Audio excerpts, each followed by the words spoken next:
Thanks for inviting us in at 6, and we want to begin tonight with that new information about today's shooting involving an Indiana State Trooper on the east side of Indianapolis. It all started with a traffic stop. It then turned into a foot chase, and it ended with the suspect being shot. Emily Longnecker explains why this isn't the only shooting investigation underway.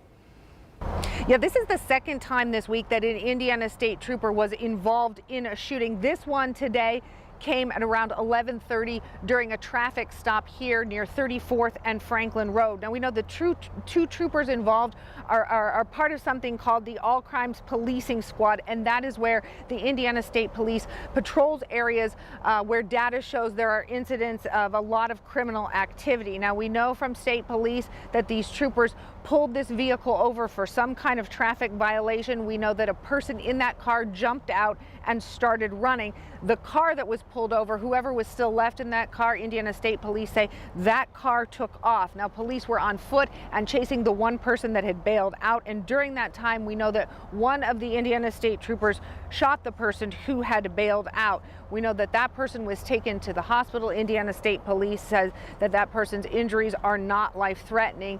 Troopers also say that a gun was recovered at the scene that they believe belongs to the suspect, and they say that that just speaks to the fact that how dangerous these traffic stops can be. Every time we encounter somebody, there are possible outcomes, and every scenario has a different scenario for that outcome, and we have to be prepared for those outcomes. And of course, this investigation is not over. Indiana State Police have to look at the cameras that were on the dashboard that were rolling when this traffic stop happened, that camera on the dashboard of the trooper's car. They're also going to be reviewing the body camera video that comes from the cameras that both of these troopers were wearing, and they're also going to talk to the troopers involved. It is Indiana State Police policy that any trooper involved in a shooting needs 48 hours before they can be interviewed, so that eventually will happen. But at this point, this investigation is still in its early stages. On the east side, Emily Longnecker, 13 News.